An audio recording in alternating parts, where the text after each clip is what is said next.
18 मई 1974 राजस्थान के पोखरण रेगिस्तान में दोपहर 3:45 पर धरती अचानक से कांप उठी। एक जोरदार धमाका हुआ, इतना तेज कि पूरी जमीन हिल गई। लेकिन यह कोई साधारण धमाका नहीं था, यह था भारत का पहला एटॉमिक टेस्ट, स्माइलिंग बुद्धा। पूरी दुनिया सोच रही थी कि भारत नॉन अलाइनमेंट की नीति अपनाकर अपनी जरूरतें पूरी कर पाएगा या नहीं, और इसी बीच भारत ने परमाणु बम बना लिया। अमेरिका के होश उड़ गए। यूके, फ्रांस और कनाडा सभी हैरान रह गए। सवाल यह था कि अमेरिका की नाक के नीचे से भारत ने यह कैसे कर दिखाया। लेकिन यह तो सिर्फ शुरुआत थी। 24 साल बाद 11 मई 1998 फिर से पोखरण। इस बार 3 धमाके एक साथ हुए और 13 मई को 2 और धमाके किए गए। इसके बाद भारत ने खुद को न्यूक्लियर पावर घोषित कर दिया। दुनिया ने दांतों तले उंगलियां दबा ली। अटल बिहारी वाजपेयी और एपीजे अब्दुल कलाम ने पूरी दुनिया को चौंका दिया था। लेकिन यह सफर आसान नहीं था। यह कहानी शुरू होती है द्वितीय विश्व युद्ध से, जब अमेरिका ने फैट मैन और लिटिल बॉय नाम के 2 एटम बम हिरोशिमा और नागासाकी पर गिराए। भारी तबाही हुई। जापान ने 1 हफ्ते के अंदर ही अनकंडीशनल सरेंडर कर दिया। एलाइज ने वर्ल्ड वॉर 2 जीत लिया। तभी दुनिया के बाकी देशों को एटम बम की अहमियत समझ आ गई। अमेरिका के बाद रूस ने 1949 में टेस्ट किया, यूके ने 1952 में, फ्रांस ने 1960 में और चाइना ने 1964 में। और उन्हीं दिनों हमारे देश के legendary scientist doctor Homi Jahangir Bhabha भी न्यूक्लियर रिसर्च पर काम कर रहे थे। वो भारत को एटॉमिक पावर बनाने में जुटे हुए थे, लेकिन सरकार ने कभी भी उन्हें न्यूक्लियर बम बनाने की परमिशन नहीं दी।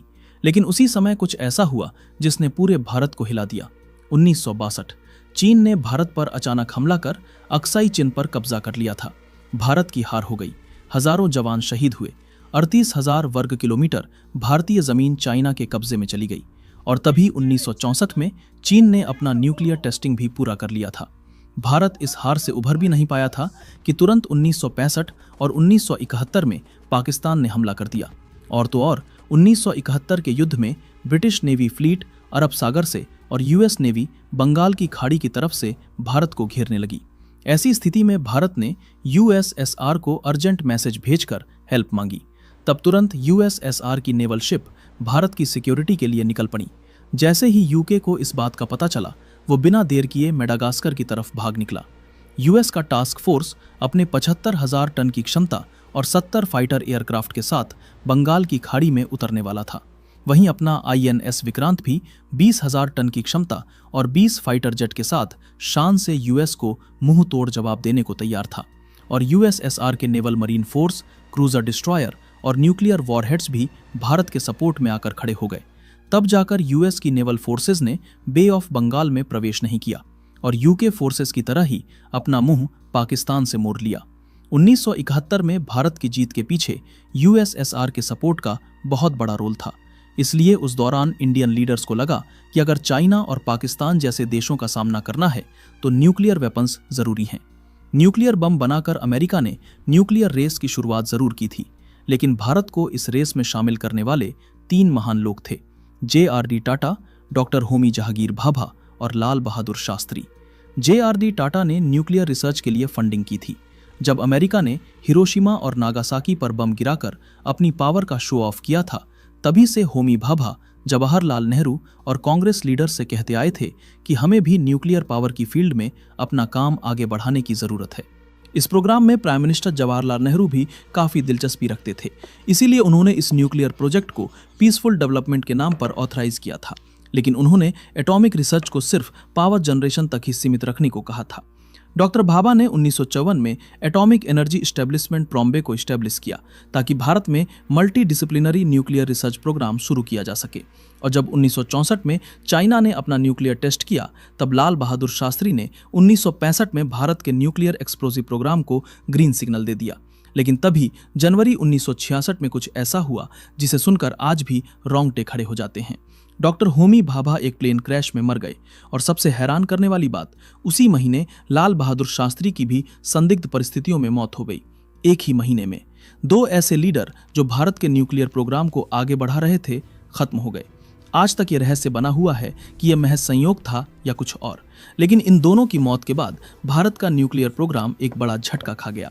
फिर भी दूसरे फिजिसिस्ट ने इस काम को आगे बढ़ाया। इन्हीं दोनों की याद में इस सेंटर का नाम बदलकर भाभा एटॉमिक रिसर्च सेंटर कर दिया गया, जिसके साइंटिस्ट्स ने मिलकर भारत के पहले न्यूक्लियर प्रोजेक्ट को आकार दिया। परेशानी यह थी कि आज़ादी के बाद भी भारत एक बुरे दौर से गुजर रहा था। तब ना तो हमारे पास एडवांस टेक्नोलॉजी थी और ना ही इस फील्ड में प्रोग्रेस करने के लिए स्पेसिफिक बजट। हालात इतने बुरे थे कि यूएस और यूएसएसआर जैसे विकसित देशों की ह्यूमैनिटेरियन एड पर देश चल रहा था। लेकिन इसी बीच यूएसएसआर, यूके और फ्रांस वो देश बन गए जो न्यूक्लियर बम बनाने में सफल हुए। फिर देर ना करते हुए चाइना ने भी अपना पहला न्यूक्लियर टेस्ट कंडक्ट किया। अब दुनिया में 5 ऐसे देश थे जो घातक न्यूक्लियर टेक्नोलॉजी से किसी भी देश को तबाह कर सकते थे। दुश्मन देश चाइना के इस लिस्ट में शामिल होते ही भारत पर भी प्रेशर बन गया था कि वो अपनी डिफेंस टेक्नोलॉजी को दुरुस्त करे। सिक्योरिटी के इसी खतरे की वजह से अब भारत ने भी अपना ध्यान न्यूक्लियर वेपन्स की तरफ मोड़ लिया। 1966 आते आते रूलिंग पार्टी से लेकर सारे लीडिंग इंडियन साइंटिस्ट लॉबी का भी यही मानना था कि इंडिया को एटॉमिक वेपन्स में सेल्फ रिलायंट होना बहुत जरूरी है। वहीं दूसरी तरफ रूस, यूएस, यूके, फ्रांस और चाइना ने नॉन प्रोलिफरेशन ट्रीटी बनाई, जिसमें कहा गया कि एनपीटी के मेंबर्स न्यूक्लियर वेपन टेक्नोलॉजी को बढ़ाने से रोकेंगे। उनका यह भी कहना था कि ये देश अब किसी भी दूसरे देश को इस खतरनाक वेपन को बनाने नहीं देंगे। ऐसे में एनपीटी की दोहरी नीति से भी भारत नाराज हो गया और इस ट्रीटी पर भारत ने साइन नहीं किया और यह डिसाइड किया कि अब भारत भी अपना एटम बम बनाएगा। लाल बहादुर शास्त्री की डेथ के बाद जब 1966 में इंदिरा गांधी के हाथ में सत्ता आई, उन्होंने भी फैसला कर लिया था कि भारत भी न्यूक्लियर बम बनाने पर काम जारी रखेगा। इस प्रोजेक्ट पर वेस्टर्न कंट्रीज की पैनी नजर थी। यूएस से लेकर कोई भी डेवलप्ड देश नहीं चाहता था कि भारत भी न्यूक्लियर क्लब का हिस्सा बन जाए। इन्हीं चुनौतियों के बीच न्यूक्लियर बम बनाने का काम 2 टीम्स को सौंपा गया, जिसमें पहली टीम को BARC के डायरेक्टर राजा रमन्ना लीड कर रहे थे, जबकि दूसरी टीम को लीड करने का जिम्मा DRDO के डायरेक्टर DD नाग चौधरी को सौंपा गया था। दोनों टीम्स को मिलाकर टोटल 75 साइंटिस्ट और इंजीनियर्स की टीम इस काम पर लगी हुई थी। लेकिन केवल 3 लोगों को ही न्यूक्लियर प्रोजेक्ट की जानकारी थी, जिसमें पहली खुद इंदिरा गांधी थीं। मिशन की सीक्रेसी को बरकरार रखने के लिए डिफेंस मिनिस्टर और होम मिनिस्टर को भी इस प्रोजेक्ट की इंफॉर्मेशन से बाहर रखा गया था। लेकिन यहाँ एक बड़ी परेशानी आई। बम बनाने के लिए प्लूटोनियम की जरूरत थी, लेकिन ट्रॉम्बे का फीनिक्स रिएक्टर पहले ही बंद हो चुका था और बचे हुए प्लूटोनियम को पूर्णिमा न्यूक्लियर रिएक्टर में इस्तेमाल किया जा रहा था। ऐसे में प्लूटोनियम की डिमांड को पूरी करने के लिए 1973 में पूर्णिमा रिएक्टर को शट डाउन कर दिया गया, ताकि वहां से प्लूटोनियम लेकर न्यूक्लियर टेस्ट में इस्तेमाल किया जा सके। इसके अलावा वासुदेव अय्यर ने बम के सबसे जटिल हिस्से न्यूट्रॉन इनिशिएटर को बनाने में कामयाबी हासिल की। ये वो हिस्सा था जिसे बनाने में अमेरिका को भी सबसे ज्यादा परेशानियां झेलनी पड़ी थीं। टेस्टिंग के लिए साइंटिस्ट की पहली प्रेफरेंस पोखरन रेंज थी, क्योंकि टेस्टिंग एक ऐसे इलाके में की जानी थी जहां आसपास कोई आबादी ना हो, और ये सभी कंडीशन राजस्थान के थार डेजर्ट पर परफेक्टली एप्लीकेबल होती थीं। और फाइनली 18 मई 1974 को दोपहर 3:45 पर बटन दबाया गया। न्यूक्लियर एक्सप्लोजन हुआ। अच्छी बात यह थी कि बम इम्प्लोसिव था और टेस्ट को जमीन के नीचे किया गया था, इसीलिए रेडिएशन का हवा में फैलने का डर कम था। साथ ही बम 12 किलोटन क्षमता का था, इसीलिए विस्फोट ज्यादा भयानक और विनाशकारी नहीं था। लेकिन इस विस्फोट के साथ ही दुनिया जान गई थी कि भारत भी अब न्यूक्लियर वेपन बनाने की शक्ति रखता है। भारत के इस पहले न्यूक्लियर टेस्ट को स्माइलिंग बुद्ध के नाम से बुलाया जाने लगा। अखबारों में छपी इंडियन न्यूक्लियर टेस्ट की खबर से अमेरिका की नींद उड़ गई थी। वो ये हजम करने को राजी नहीं था कि भारत अमेरिका से छुपकर न्यूक्लियर टेस्ट भी कर सकता है, और वो भी उनके नाक के नीचे से। कुछ ऐसा ही रिएक्शन कनाडा का भी था, जो खुद को ठगा हुआ महसूस कर रहा था। दरअसल टेस्ट के लिए जिस प्लूटोनियम का इंतजाम हुआ था, वो कनाडा द्वारा दी गई हेवी वाटर रिएक्टर टेक्नोलॉजी से ही प्रोड्यूस किया गया था। टेस्ट के तुरंत बाद ही कनाडा ने भारत के साथ बने वाले रिएक्टर प्रोजेक्ट से अपना पल्ला झाड़ लिया और इसके अलावा न्यूक्लियर टेक्नोलॉजी और फ्यूल की सेल पर बैन लगा दिया। कई वेस्टर्न नेशंस का मानना था कि भारत खुद 1960 के दशक से एनपीटी का समर्थन कर रहा था, और आखिर में भारत ने ही गुपचुप तरीके से न्यूक्लियर डिवाइस टेस्ट करके इस ट्रीटी का मजाक बना दिया। CTBT ट्रीटी को रिलीज किया गया। यह comprehensive nuclear test ban treaty थी, जिसके तहत नियम बनाया गया कि किसी भी देश या इंसान को न्यूक्लियर टेस्ट करने की इजाजत नहीं है। इसके अलावा NSG का भी फॉर्मेशन किया गया। NSG दरअसल न्यूक्लियर सप्लायर ग्रुप था, जिसमें यह साफ शब्दों में कहा गया था कि कोई भी देश बिना परमिशन के यूरेनियम सप्लाई नहीं कर सकता। खासतौर पर भारत को न्यूक्लियर रिलेटेड रिसोर्सेज सप्लाई करने पर पूरी तरह बैन लगा दिया गया था। फिर 1995 में प्राइम मिनिस्टर की कुर्सी की कमान पीवी नरसिम्हा राव के हाथ आई, जिन्होंने एक बार फिर जोर शोर से पोखरण में न्यूक्लियर टेस्ट की तैयारी करवाई। लेकिन उनसे गलती ये हो गई कि उन्होंने प्रोजेक्ट की सीक्रेसी पर ध्यान नहीं दिया और इसी के चलते अमेरिकन स्पाई सैटेलाइट को पोखरण में तैयार होने वाले दूसरे न्यूक्लियर टेस्ट का पता चल गया। यहां एक बार फिर अमेरिकन प्रेसिडेंट बिल क्लिंटन ने भारत पर जियोपॉलिटिकल प्रेशर बनाकर न्यूक्लियर टेस्ट को बैन करवा दिया। उन्होंने डायरेक्ट प्रधानमंत्री को फोन लगाकर साफ किया कि यह टेस्ट हुआ तो भारत को इसका अंजाम भुगतना पड़ सकता है, और अमेरिका ने ऐसा एक बार नहीं बल्कि 2 बार किया। लेकिन इतने बड़े बवाल के बाद भी भारत ने अपने गोल से नजर नहीं हटाई और इस प्रोजेक्ट में जल्द ही एपीजे अब्दुल कलाम को साथ मिला अटल बिहारी वाजपेयी का। 1996 में जब अटल बिहारी वाजपेयी सत्ता में आए, उन्होंने प्रधानमंत्री बनते ही एपीजे अब्दुल कलाम और आर चिदम्बरम के साथ साथ भारत के टॉप लेवल साइंटिस्ट्स को न्यूक्लियर वेपन्स की टेस्टिंग का काम सौंप दिया। उन्होंने वैज्ञानिकों को खुली छूट दी कि वो जो चाहे करें, लेकिन इस टेस्ट को कम से कम समय में सक्सेसफुली कंडक्ट करें। मगर अफसोस ये था कि उनकी सरकार केवल 13 दिनों में ही गिर गई और ये प्रोजेक्ट फिर से रुक गया।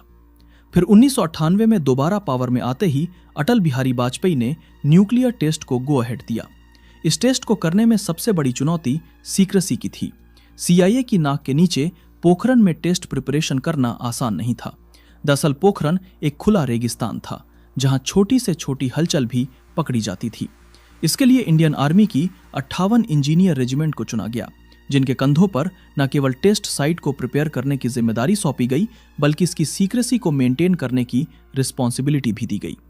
इंडियन आर्मी ने इस मिशन को बखूबी निभाया। सैटेलाइट्स और CIA की पैनी नजरों से टेस्ट को बचाने के लिए आर्मी ने सैंड ड्यून्स का सहारा लिया। टेस्ट साइट पर जो भी साइंटिस्ट और इंजीनियर्स काम करते थे वो एक दूसरे से कोड शब्दों में बात करते थे। साथ ही असली नाम के बजाय फेक नेम का इस्तेमाल करते थे। जैसे कि डॉक्टर एपीजे अब्दुल कलाम को मेजर जनरल पृथ्वीराज के नाम से जाना जाता था, वहीं आर चिदम्बरम को मेजर जनरल नटराज कहकर बुलाया जाता था। सभी साइंटिस्ट के लिए इंस्ट्रक्शन थे कि टेस्ट साइट पर वो आर्मी की यूनिफॉर्म में ही काम करें। इसके अलावा टेस्ट साइट पर ज्यादातर काम रात को किया जाता था, क्योंकि रात को अंधेरे की वजह से सैटेलाइट की विजन पावर पर इम्पैक्ट पड़ता था। CIA को इस प्रोजेक्ट की भनक न लगे, इसके लिए पोखरण साइट पर आर्टिफिशियल वेजिटेशन को उगाया गया था। सेंसर केबल्स को रेत से ढक दिया जाता था। साथ ही बम शाफ्ट को कैमफ्लॉज नेटिंग से भी कवर कर दिया जाता था। और फाइनली 11 मई 1998 को दोपहर 3:45 पर जब हवा रुक गई तो पोखरण में कुछ ऐसा धमाका हुआ कि पूरी धरती कांप उठी। इस दिन भारत ने एक नहीं बल्कि 3 न्यूक्लियर डिवाइस को सक्सेसफुली डिटोनेट करके इतिहास रच डाला। भारत इकलौता ऐसा देश बना जिसने अपनी ही टेक्नोलॉजी के बलबूते पर न्यूक्लियर टेस्ट किया और अमेरिका के होश उड़ा दिए।